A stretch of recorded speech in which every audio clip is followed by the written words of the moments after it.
आपले आई-वडील बरेच काळजी करतात जेव्हा मुलं वयामध्ये येतात की मुलगी कशी मिळेल, मुलगा कसा मिळेल, तर त्यावर आई-वडिलांना आपण काय सांगूया? येस. जेव्हा तुम्ही माझ्याकडे अपॉइंटमेंट घेऊन येता तेव्हा ते मी तुमच्या समोर असतो. म्हणजे काय वेगळं कोणतर पत्रिका बघतो असं नाही. इवन मॅच मेकिंग जे तुम्ही आमच्या ऑफिसमध्ये पाठवाल, मॅच मेकिंग करताना मी पूर्वीच बोललो की गुण मेलन एवढे गुण जुळलेले आहेत म्हणून लग्न काय करायचं नाही आहे आपल्याला.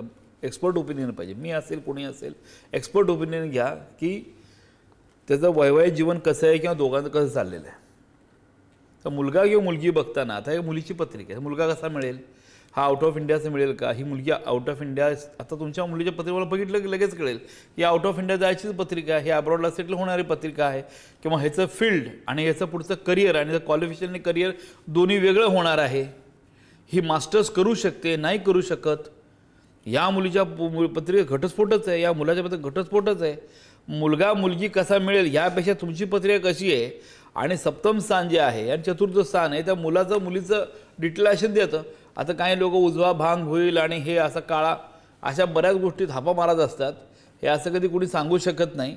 जे टेक्निकली परफेक्शनला तो व्यक्ती कुठल्या फील्डमधला असेल किंवा त्याचा ओव्हरऑल त्याचा स्वभाव कसा असेल, तो पत्नीशी किंवा पत्नीशी जुळून घेईल की नाही जुळून घेईल या दृष्टिकोनानं आपण ते बघून दोघांचं सांगू शकतो. डिटेलायशन कोणी सांगू शकत नाही. आपल्याला असं काय सगळं कॅमेरा दिसत नाही की नवरा कसा असेल, उजवा भांग असेल, एवढीच हाईट असेल, PKTS या नावावर काय तर नाव हे असं सगळं थोतांड असं कोणी सांगू शकत नाही. काही लोक प्रेक्षकांनी स्वतःचा मी एक इंजिनियर आहे टेक्निकल पॉईंट ऑफ व्ह्यू बोलतो.